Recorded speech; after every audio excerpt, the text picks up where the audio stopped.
bon dimanche, je suis chez nous. En train de souper un dimanche soir, je reçois un téléphone d'Antoine Drolet. Antoine me dit, as-tu pris une nouvelle?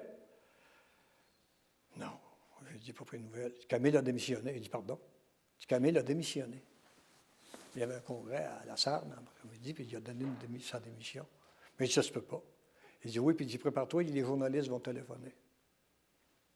Puis là, effectivement, j'ai juste accroché le téléphone, puis là, j'ai eu des téléphones. Nous avons convoqué un conseil provincial, et à l'occasion de ce conseil provincial, Camille nous a reconfirmé sa démission. Et à ce moment-là, on a nommé un des 12, M. Armand Bois, qui était député de Saint-Sauveur. On l'a nommé chef intérimaire en attendant un grand congrès à la chefferie, à l'échelle provinciale, qui aurait lieu à une date à venir. Alors, c'est de cette raison que nous en avons sorti, parce qu'il fallait effectivement trouver une issue pour ne pas rester de façon trop longtemps dans cette période, une grande période d'incertitude que ça a été pour nous, une période de déchirement, une période extrêmement difficile à vivre. Moi, cette période-là, j'ai trouvé ça personnellement épouvantable, complètement astreignante. Tout le monde nous demandait des explications, on ne pouvait pas donner d'explications. Vous savez, c'était le bordel dans la cabane, comme on dit, complètement. Les événements se sont bousculés, alors il s'est tenu un congrès, un grand congrès d'orientation puis un congrès à chefferie. Le printemps, Camille a voulu tenir le congrès pareil. Nous autres, on l'a retenu le congrès. On a fait un congrès quand même. Il y a eu 2 congrès créditistes la même fin de semaine. Je vous dis que nous avions l'air intelligents, nous avions l'air brillants. Moi, j'ai failli aller aux 2 pour tâcher d'essayer de ramener les gens et de dire, bien, écoutez un peu, là, on doit quand même se conduire comme des adultes. Finalement, j'ai eu énormément de pression pour ne pas bouger, pour ne pas aller mettre les doigts entre l'arbre et l'écorce, comme on dit. Alors, on a eu un congrès, et là, Camille est devenu chef de sa section, puis nous autres, Armand Bois, restait chef de notre section.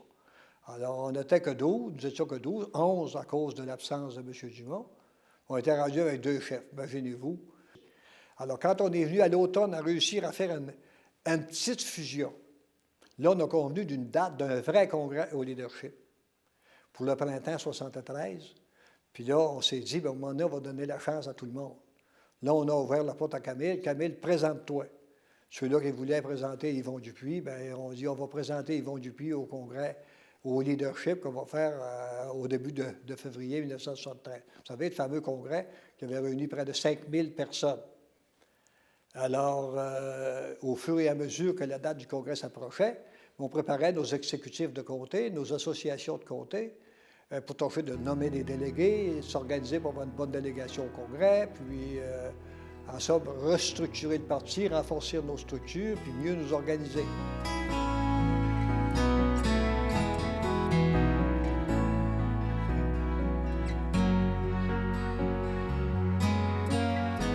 Le fantôme d'Yvon Dupuis a toujours plané un peu. Moi, ça ne m'a jamais dérangé, et ça ne m'a jamais porté ombrage non plus. Puis je n'ai pas attaché plus d'importance. Peut-être que j'aurais dû peut-être y accorder un peu plus d'importance. Parce qu'il ne faut pas oublier qu'à cette époque-là, Yvon Dupuis animait une émission politique, d'information politique à CKVL à Verdun. Il y avait même son petit journal Défi, qui publiait à la grandeur de la province. Puis Dupuis approuvait des créditistes, puis je ne gênais pas pour manifester à un moment donné ses opinions créditistes. Et j'ai été à plusieurs reprises, moi, participer à son émission à CKVL, émission d'information. D'autres députés sont également été à CKVL, participer à cette émission. Et ça, je pense bien qu'auprès de plusieurs personnes, ils se disaient, bien, coudonc, Dupuis n'est pas si pire que ça. Coudonc, M. Dupuis nous ferait peut-être un bon chef. En rencontrant mon exécutif de comté, je réalise que mon exécutif était divisé, complètement divisé, voire même aux antipodes.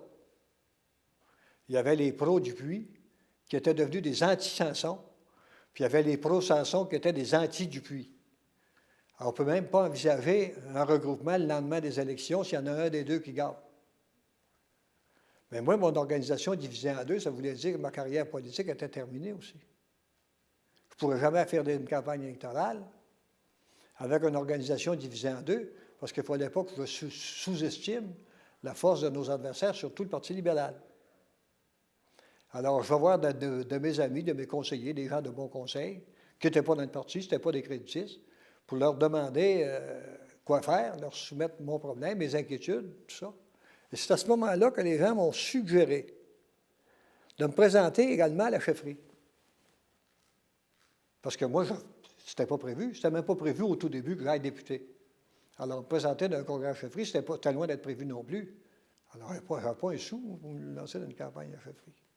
Alors, je réussis à me bâtir une organisation locale. On a dépensé, je pense, une douzaine de mille dollars. Ça coûtait moins cher qu'aux États-Unis. Et puis, je me rends jusqu'au congrès. Puis on se rappellera le soir du congrès que j'avais pris la main de Samson, puis la main de Dupuis, puis j'avais scellé l'alliance. Alors là, on est sorti du congrès, grandi. Le problème était réglé. Et enfin, on allait pouvoir prendre de l'expansion. Alors là, durant l'été 73, parce que les élections ont eu lieu le 29 octobre 73, alors Dupuis était chef du parti, mais non député. Et puis, avec notre groupe de députés à l'Assemblée nationale, alors là, on a progressé réellement, on a progressé vraiment. Camille avait été nommé, Dupuis avait nommé Camille chef parlementaire. Alors, Camille est revenu, en quelque sorte, dans ces mêmes fonctions qu'il avait. Le lendemain des élections de 70, il était chef du parti à l'Assemblée nationale. Alors, ça avait réglé le cas. Alors, arrivent les élections de 1973, 29 octobre, Bourassa balaye la province avec 102 députés, 6 péquistes, puis il y a seulement Camille Samson et moi qui sont réélus.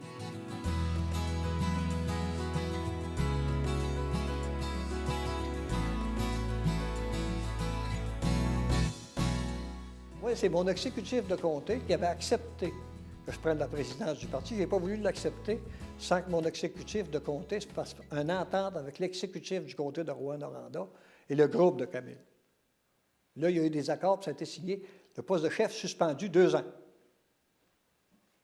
Je prends la présidence, puis j'accepte ça. Là, c'est réglé. Je m'en vais à l'Assemblée nationale. J'écris une lettre, comme seul autre député, pour nommer Camille leader parlementaire, pas leader parlementaire, mais chef parlementaire de notre groupe. Parce qu'il y a que les députés qui ont le droit de se prononcer là-dessus. Camille fait une lettre pour me nommer comme leader parlementaire de notre groupe de 2. Bon. Enfin, moi, j'envoie la lettre pour Camille envoie ma lettre. Puis là, le poste de chef est suspendu pour 2 ans, puis là, les organisations se mettent en place. Puis là, il y a du recrutement qui se fait. Puis là, on a commencé à recruter des gens, puis à recruter des gens, puis à recruter des gens. On avait des associations de comté qui étaient rendues avec 1000 membres, ce qu'on n'avait à peu près jamais eu. Depuis 70, parce qu'avant 70, on en avait quelques-uns. Et là encore, les commérages commencent à dire « Hey, dans tel comté, ils sont contre Camille. Dans quel comté, ils sont contre Camille. Dans quel comté, ils sont contre Camille. » Est-ce que c'était vrai? Est-ce que c'était pas vrai? On n'avait pas le temps de vérifier ça. Ceux qui colportent les nouvelles, ce n'est pas toujours des amis. Moi, j'ai toujours douté là-dedans qu'il y avait une belle stratégie qui était bien planifiée. J'ai l'impression que le groupe de Camille, la peur les a pris. Puis on dit, on veut garder Camille. Il avait le droit de garder Camille. Alors Camille rompt l'entente, puis il fait un congrès au mois de juin, au mois de juillet. Il fait un congrès au mois de juillet. Après qu'il a rompu l'entente, mon organisation de comté qui avait signé l'accord, c'était terminé. Complètement terminé. Il ne voulait plus rien savoir. Pas de moi. Du groupe de Camille, puis son organisation. En réalité, ils estimaient, avec raison, de s'être fait avoir. Parce que l'entente signée dans un congrès n'étant pas respectée. D'autant plus que Camille a fait une erreur à ce moment-là, c'est que son organisation de congrès était dans son sous-sol. C'était son personnel qui était des organisateurs du congrès. Imaginez-vous quelle neutralité. Fait qu'on se souviendra que je n'ai pas été au congrès. J'ai refusé ce congrès-là parce que ce n'était pas ça qui avait été convenu, puis j'avais décidé, moi, que j'en sortirais de toutes ces manigances, de tous ces jeux de coulisses inacceptables, puis qu'assez souvent, qu'on ne voyait pas venir parce que ça venait probablement de chez nos adversaires dans la plupart des cas. Alors moi, je me suis dit à ce moment-là, c'est terminé.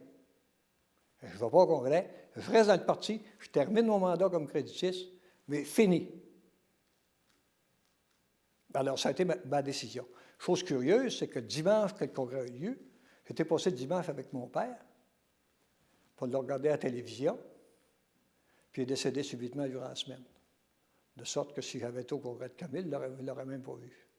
Camille, quand il a vu que je n'avais pas été au congrès, bien moi, j'ai fait des réunions dans la Beauce politique. Et puis, je parlais de la nécessité d'un regroupement politique. Ça fait que ces organisateurs ont fait pression sur lui, puis là, j'ai reçu un ultimatum. De me rallier sans condition et de soumettre mes textes avant cette déclaration publique. Imaginez-vous. Demandez ça à moi avec le caractère et le tempérament que j'ai. Surtout en tant que Beauceron, mais on connaît Beauceron. Jamais. Alors, j'ai dit. Je n'ai même pas répondu. Puis là, on m'a donné un ultimatum de temps d'heure, puis après ça, j'ai reçu une lettre comme quoi j'étais exclu du parti. Alors, je peux vous dire une chose. Je n'ai peut-être pas fait grand-chose en politique, mais du moins, j'ai un record. J'ai été expulsé 2 fois. C'est assez rare. J'ai été expulsé par le groupe Dupuis, après les élections de 1973. J'ai été expulsé par le groupe Sanson durant l'été 1975, l'automne 1975.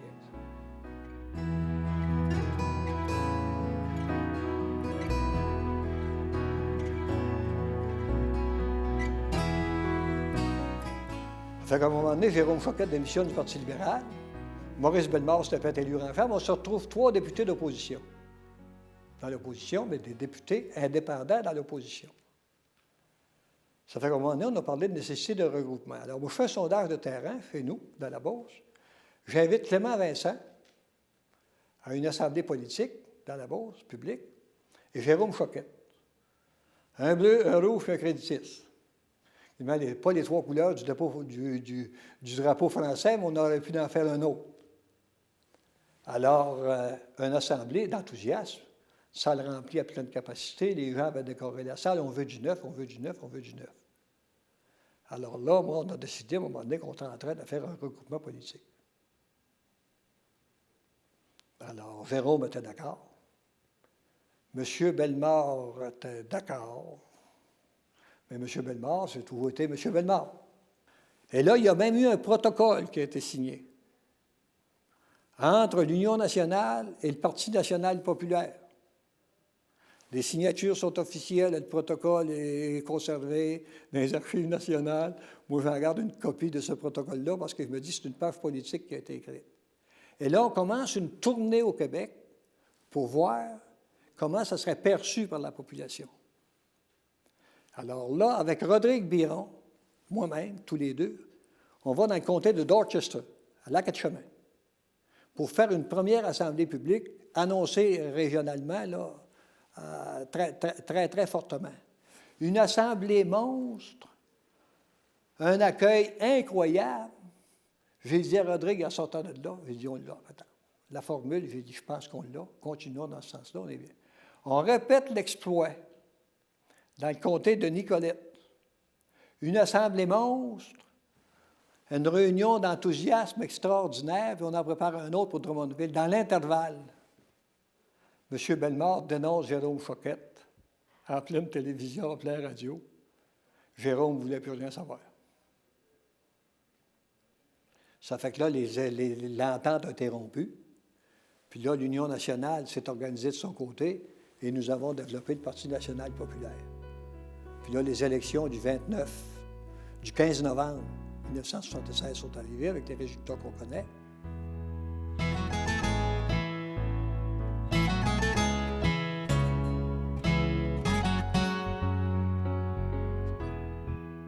Le 2 janvier au matin, j'étais chez moi, 78, pour tâcher que je prenne la direction du Parti fédéral, étant donné mes difficultés que j'avais avec Québec et tout ça. La grosse raison aussi, c'est que je n'avais pas l'argent pour restructurer le Parti national populaire. N'ayant pas l'argent pour restructurer le Parti national populaire, je ne pouvais pas garder le parti légalement pour l'élection qui venait. Je n'avais d'autre choix que de me représenter indépendant. Député indépendant, je n'étais pas intéressé, j'avais siégé 3 mois indépendant. Puis la façon dont un député indépendant est traité sans personnel, dépourvu de tout. Autrement dit, pratiquement presque nullité. dans les circonstances, ça ne m'intéressait pas. Alors, j'avais 3 raisons. J'avais la loi référendum, l'argent du parti, et puis ensuite de ça, la 3e raison que j'avais, c'était qu'on m'offrait la possibilité de me relancer dans le programme du Crédit social et surtout d'aller poser des questions au gouvernement Trudeau à Ottawa sur sa conduite vis-à-vis de la province de Québec. Ça m'intéressait bien gros. Alors, ces 3 raisons-là, additionnées une aux autres, ont fini par me convaincre, malgré que je l'ai repoussé pendant pratiquement 2 ans. Mais j'ai décidé de plonger à un moment donné pour ça. Ça a été épouvantable.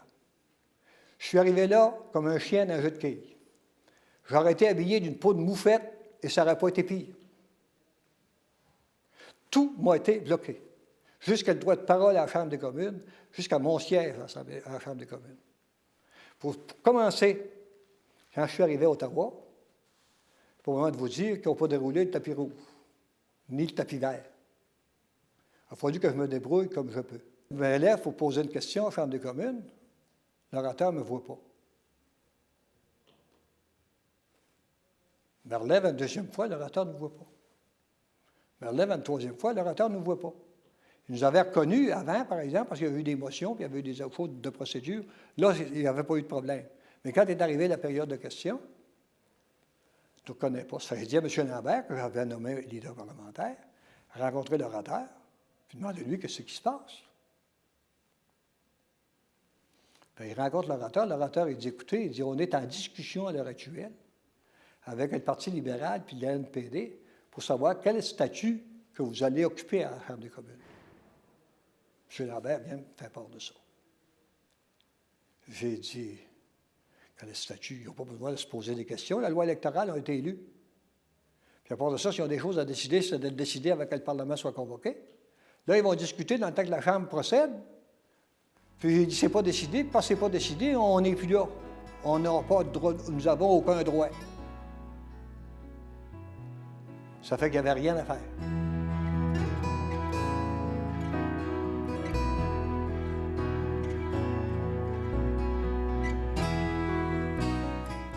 Bon matin, je suis en train de déjeuner au Château-Laurier, Ottawa, puis je vois un article à l'effet que le président Carter des États-Unis acceptait l'invitation de M. Clark, le premier ministre du Canada, de se rendre à Ottawa afin de discuter du pacte de l'automobile, du gaz naturel de l'Ouest et du pipeline le long des côtes du Pacifique. Et à cette occasion, M. Carter sera invité à prendre la parole devant les sénateurs et les membres de la Chambre des communes, à la Chambre des communes à Ottawa. Tiens.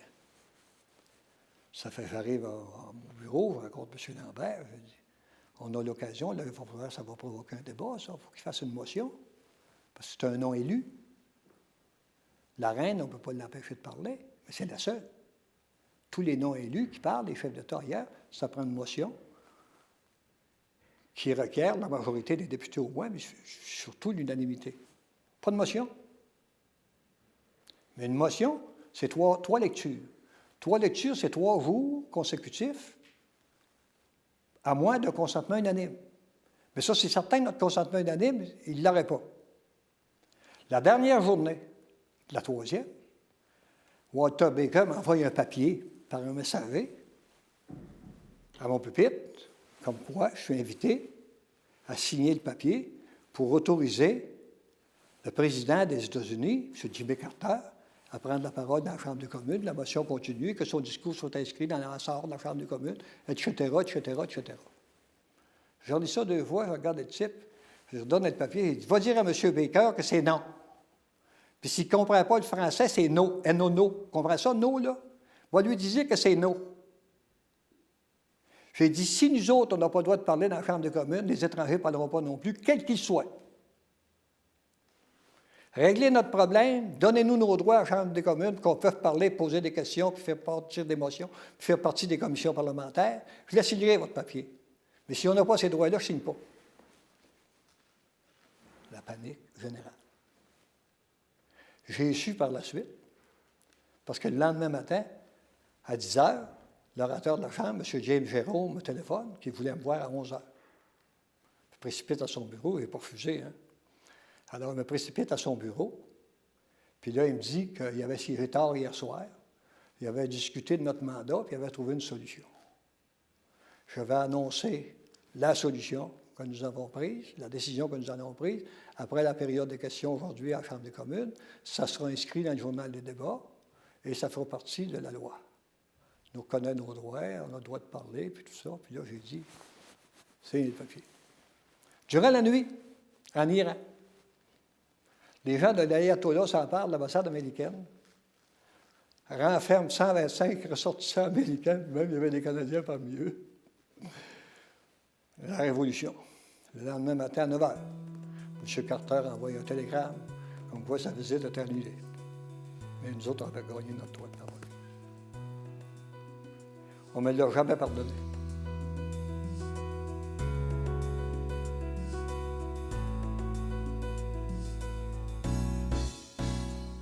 Si c'était recommencé, je ne pouvais pas faire autrement. Je ne pourrais pas faire autrement. Parce que la vérité de ce qui s'est passé de ce côté-là, c'est quand M. Clark a déposé son budget, il y a eu une motion de blâme qui a été présentée par le Parti libéral, comme c'est la coutume, et la motion de blâme a été amendée par M. Ray, Bob Ray, qui était député du NPD et qui est devenu premier ministre de l'Ontario par la suite. Et bien sûr, c'est une motion de blâme. Alors, la motion de blâme, bien sûr, à un moment donné, elle serait votée un tel soir. Nous autres, on fait des démarches auprès du gouvernement Clark pour tâcher que le débat sur le discours du budget et les motions soit discuté à la reprise de la session, parce qu'on était rendu au 13 décembre. D'autant plus qu'il manquait 3 ministres conservateurs à Ottawa. Mme Flora MacDonald était à Paris, il y avait un ministre dans le bout de l'Australie, puis il y en avait un autre quelque part en voyage. Donc, il en manquait un. Si les libéraux emmenaient tout leur monde, tous leurs députés, plus le NPD qui s'ajoute avec les libéraux, et nous, avec tout ce qui restait de conservateurs, il y en manquait un. Donc, il n'y a rien à faire. Alors, comme les libéraux avaient préparé une stratégie, puis je le dis, puis je le répète, avaient préparé une stratégie afin de trouver un coupable du déclenchement de l'élection l'hiver, alors j'ai refusé de sauver le gouvernement, et c'est écrit dans tous les livres d'histoire.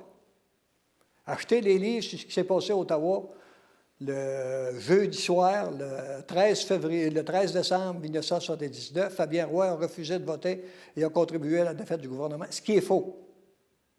Je n'ai pas contribué à sa défaite, on ne pouvait pas le sauver. Mais quand j'ai perdu mes élections à Ottawa, là, ce fut la délivrance. C'était même pas le purgatoire à Ottawa, c'était pire que ça.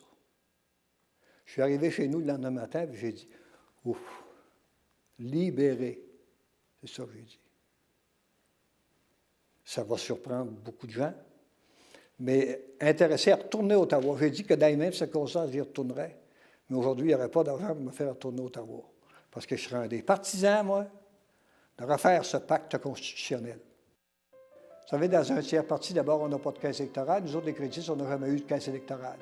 Ce sont les gens du comté qui souscrivent un 2 $, un 3 $, un 5 $, de temps en temps un 10 $ qui nous permet de recueillir suffisamment de fonds pour être capable de payer notre publicité électorale, d'être capable de publier des messages radiophoniques, puis d'être capable de faire face aussi aux locations de salles et aux autres dépenses qui conviennent. De sorte que le soir des élections, les députés créditistes étaient libres, étaient des gars qui n'étaient pas attachés par la caisse électorale, et c'était des gens à qui on ne pouvait pas aller dire « Écoute, toi là, si tu vas trop loin, rappelle-toi qu'on t'a prêté 30 000 » Ça se dit, ça. Moi, j'ai été un député libre. Et du fait que j'ai été un député libre, j'ai eu la possibilité de travailler pour mes électeurs. Je n'ai pas eu d'obstacle pour me lever en chambre puis interpeller n'importe quel ministre sur n'importe quel sujet lorsque le besoin se faisait sentir. J'étais libre.